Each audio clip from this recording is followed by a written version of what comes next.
Depending upon the position candidate is applying for, you'll most likely face a pre-employment Excel test with various levels of difficulties. Microsoft Excel employment tests can be categorized into at least 3 levels of complexity: basic Excel test, intermediate Excel test, and advanced test. Welcome to online training for everyone. I'm about to show you top 10 intermediate Excel test questions with answers, demos, and explanations. I will also share with you some tips, tricks, and hacks on how to best prepare and pass the test. These questions are in no particular order, so please make sure to watch the entire video to test your Excel knowledge and get ready for Excel test in the interview. Knowing answers to these questions helped a lot of people, and I'm pretty sure it will help you as well. Take a moment to click the subscribe button at the bottom of the screen and make sure to like, share, comment, and ask me any questions you might have. I'm happy to answer every question I receive. And now, let's go ahead and get started. Let's look at the question that tests your knowledge of Microsoft Excel formulas and functions. One of the options presented is not like the others. Find the odd one. So which one would you choose? Option A, we have some function. B, also some function, but lists the value. Then you have choice C, which is we're adding 5 values, and then choice D, which is sum of B2, comma B6. So which one do you think is the right choice here? What's interesting about this question, it's designed to confuse you. The question designed to confuse you because 3 of the answers do have some function, and answer choice C does not have the sum function. So you might be leaning toward this one because it's an odd one, right? But really the question is looking at the results and your knowledge of Microsoft Excel formulas and functions. For example, sum B2 and B6 will lead you to one certain answer, same as choice B, which is the sum B2, B5, B4, B1, and B6, right? So same range, B2 to B6, which would lead you to the right answer. Interesting thing is that the odd one is the one that doesn't lead to the same sum of the values, to the same result, which is choice D, because in that choice only 2 values are being added, B2 and B6. In all other options, in all other choices, A through C, all B2 through B6, which is B2, B3, B4, B5, and B6 values are being added, and then it results in the sum. So the odd one here is choice D. And it is the odd one because it only adds 2 choices instead of adding all 5 choices. Hopefully you've got this one right, because that was a tricky one. I'd like to ask you to participate in our daily Excel assessment test challenge. I post new question every day in the community tab of this channel and give you an opportunity to answer this and try it. And I post the answer in the comments next day. So please make sure to check it out and test your knowledge. And now let's continue and get you ready for the test. Here's Excel test questions to help better understand your knowledge of the user entries. How can you restrict users to only select the options from drop-down on a specific cell or range? And then there are 4 choices: conditional formatting, data validation, protect worksheet, protect workbook. Which one do you think is the right one? Data validation is the feature of Excel that used to restrict the values for the particular cell. For example, in the cell B8, if I click the drop-down box, you see only the choices, 5 choices of the products listed in the column A here. And they all gathered from the cells A2 through A6. To configure data validation, you need to select the cell and then go to Data tab and click on the data validation. And then based on the choices I've used to configure, we allow values from the list. So that's my limitation, that I only allow users to do the list. And then the source range is A2 through A6, which exactly matches here values of Apple iPhone to PS4. So as you might have figured out, the correct choice is data validation because other choices are designed to trick you. Like conditional formatting is used to format cells based on a specific condition. Worksheet protection is used to restrict user from editing a range or a cell. And then workbook protection is used for restricting users from altering the workbook structure. So B is the correct choice. Hopefully you've got this one right. So can you tell us how many questions did you answer correctly? Please post in the comments of this video to share with others. And now let's continue and get you ready for the test. Let's see how well you know Excel data formatting feature, specifically for custom formatting. Here's the question. Which number format will display the cell A2 as January? And there are four choices. 4Ms-YY, B 4Ms, C 3Ms, and then D 5Ms. Which one do you think is the right one? If we look in Microsoft Excel, we're looking to convert from this date, which is in cell A2, to the value that would be in the cell E. And I'm already disclosing you the answer. So which is January, which is correct, right? And you know the B is correct answer now. But how we got here, let's take a look. To navigate from this cell E2 and see what kind of formatting is being used here, we click on the types of the format and then click on the more number formats, and we see that this is a custom format that's being used, and it shows 4Ms.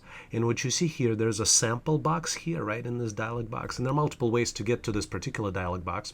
But if you have 4Ms, then you will get January. If you get 3Ms, for example, you will only get 3 letters of the months. And if it's a 5Ms, you will only get J. So the key is to know the correct answer here. If we click OK, you see the other choices. A, for example, would lead us to this type of answer. B is the correct choice. C is 3 letters. And D would be just 1 letter, J, for the month of January. And as always, in the same worksheet, I have a practice area where you can just take the data here and practice and have your own formats ready. So make sure to take advantage of this. You can download the practice worksheet by following the link in the description of this video. Going back to the question, the correct answer is B, and other answers on the list just designed to trick you. Can I ask you to do me a favor? If you know someone who is getting ready for interview or Excel assessment test, please share this video with them. This is going to help them pass and get their dream job. I really appreciate it. Thank you. And now let's continue and get you ready for the test. Here is the question to test your knowledge of Excel formulas and functions. Which function will return the largest value from cell range A2 through A5? And if you look in the print from the screenshot that we see, A2 through A5, they contain 4-digit numbers. And there are 4 choices that you have: maximum for the same range, large for the same range, comma A1, max A2 through A5, and then upper A2 through A5. Which one do you think is the right choice? And as you're probably well aware, you can type the function max by yourself manually by putting the cursor here and then typing max and then selecting the values from this range A2 through A5, and this will calculate after you close the parentheses. Or if I delete this or undo using the quick toolbar, you can also put the cursor here and select the auto sum, and max is one of the functions that used in auto sum, and then it by default offers you the larger range, but we're only looking through A2 through A5, and then you hit enter and it calculates the value. So as you can see, the correct choice here is C, but other functions here on the list, some of them do not exist. Like an example of the maximum function, large will give you an error because there's an extra argument here, so it's not gonna get you the right answer. And upper is used for converting text to uppercase, so which is not the right choice here. So hopefully you got this one right. A lot of people ask, how can I help on this channel? One of the best ways to help is to help other people answer the questions that they're getting. If you know the answer to the question that you see in comments, please post the answer in the comment section of this video. And now let's continue and get you ready for the test. Let's look at this question, which you might see as part of Indeed assessment test or LinkedIn assessment test.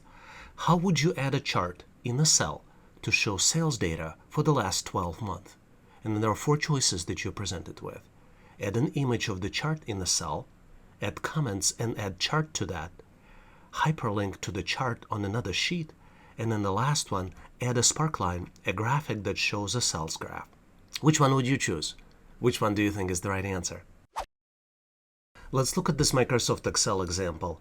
You have a table which has the product names, Apple iPhone and MacBook Air, and then you have month in a year from January until December with certain sales values.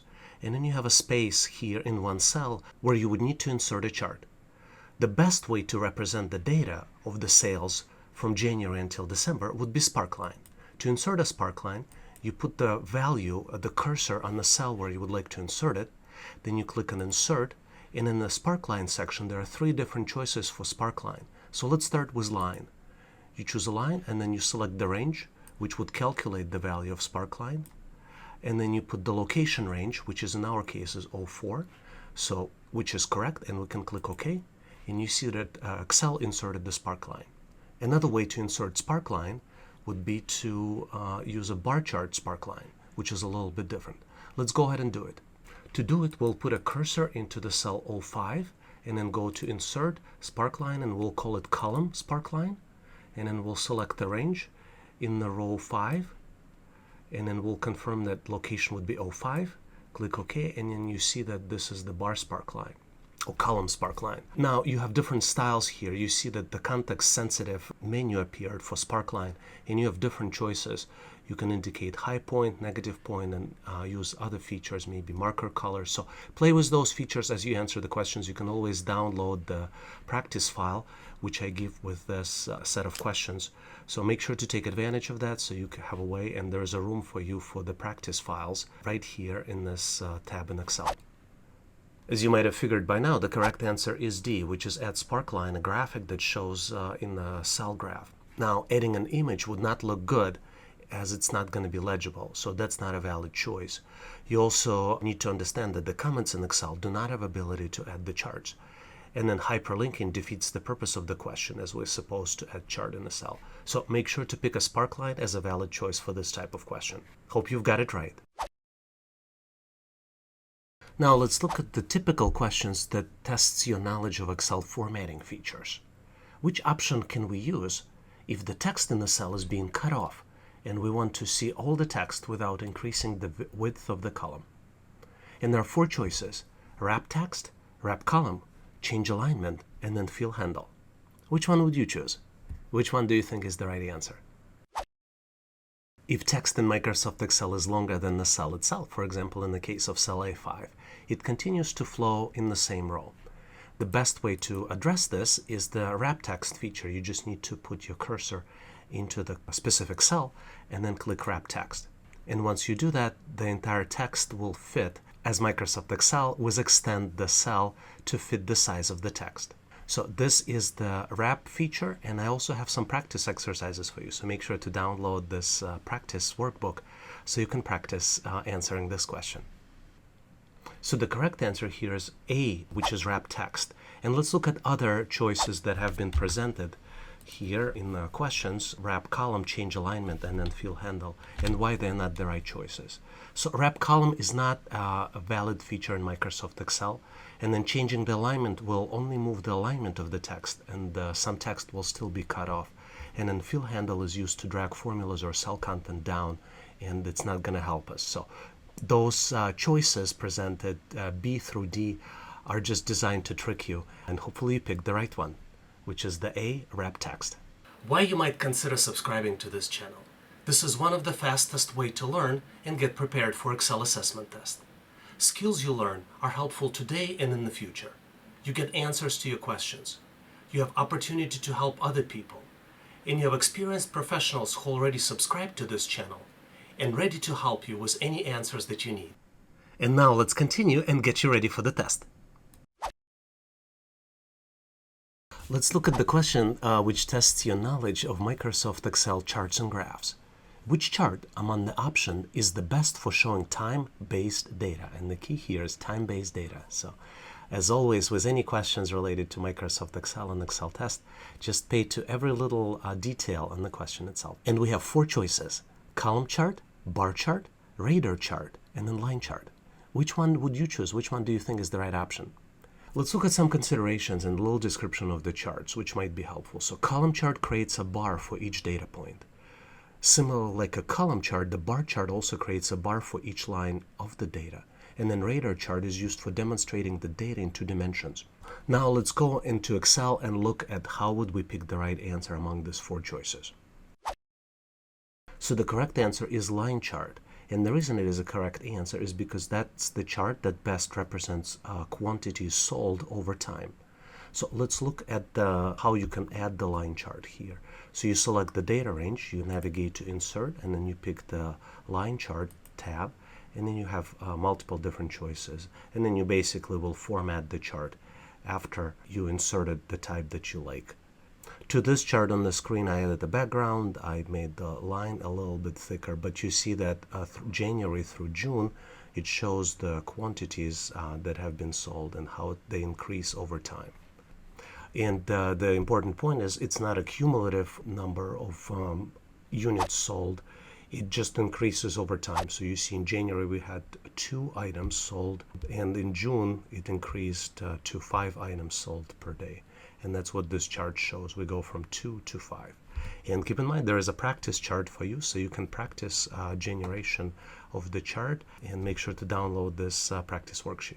Now let's go back to the PowerPoint slide, and I'll explain you why other choices were not the correct choices. So as you have figured it out by now, the correct answer is D, which is the line chart. And then the reason it's the correct answer because other choices are incorrect, and that's definitely the best way to display time-based data. So what we know is that column chart creates individual bars, and it's not good for displaying time-based data. And bar chart does the same. And then radar chart is best used for comparing the data, and it's not a good choice for displaying time-based data. So correct choice is D, line chart. Hopefully you've got it right. Can I ask you to do me a favor? If you like the content, please give this video a big thumbs up to tell us that you need more content like this. And now let's continue and get you ready for the test. Now let's look at the Excel test question that is frequently used at LinkedIn or Indeed.com or other types of tests, and tests your knowledge of number formatting. How would you modify the cell so that the cell containing the value 8.856 displays as 9? And you have 4 choices. Click decrease decimal button twice, click decrease decimal button 3 times, click increase decimal button twice, and then use round function. Which one do you think is the right choice? One thing I'd like to point out here in these types of questions, we only change in display value, and it shows displays as 9, so we're not trying to change the actual value here. So keep that in mind as you think of the right answer. So in Microsoft Excel, in the Home tab, in the Number section, there are 2 buttons. One button you have increased decimal, and another button is decrease decimal points. I'm going to jump to the correct answer right away, which is decrease decimal point button 3 times. That's what you need to click. So if we go here and then we click not increase button, but decrease decimal points, and we click it 3 times, then we get to the value 9 as it decreases this 3 digits after the dot, and we have this final value of 9 after clicking it 3 times. And there are also other choices displayed here and results that they lead to. For example, display value adjustment, decrease decimal button twice, so we still have dot 9 after the dot, right? Or increase, we're actually adding 2 zeros, or using the round function, which is, in our case, we're not changing just the display value, we're changing the underlying value itself. And obviously there are some practice exercises for you, so you can download this worksheet and practice with the link right in the description of this video. And as you might have figured out by now, the correct answer is B, which is click decrease decimal button 3 times. And other choices are incorrect, and here I show the reasons why they're incorrect, and we just covered them in Microsoft Excel. Hopefully you've got this one right. A lot of you are interested and asking me, how can I help others? One of the ways you can help other people is by sharing the latest questions that you see on Excel interview and assessment test, and how you answered them.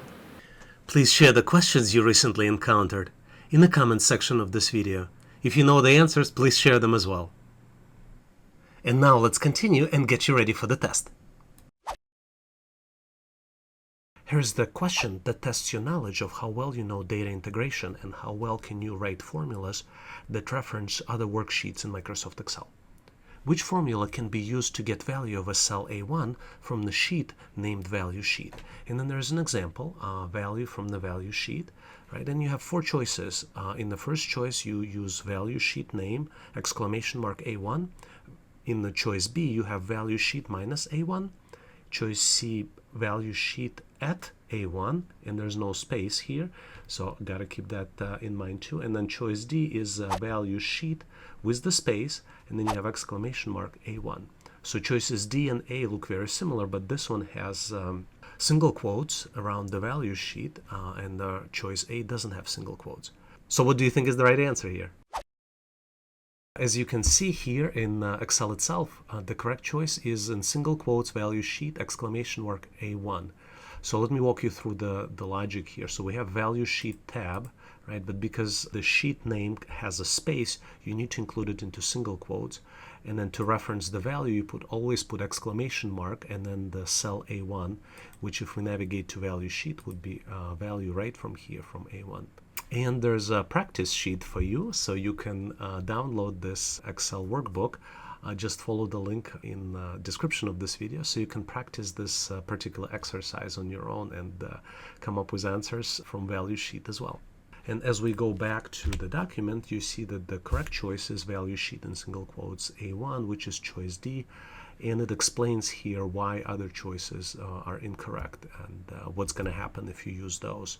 In the case of value sheet A1, it's going to show an error because you cannot use space. And if you use space in the sheet name, then it has to be in single quotes. This one is just a name, a minus. It's a formula ultimately, but there's nothing here referencing value sheet minus A1, so it's going to be an error. And value sheet without the space, colon A1 is also incorrect because colon is not the right reference to reference the sheet. So I am pretty sure you got this one correctly.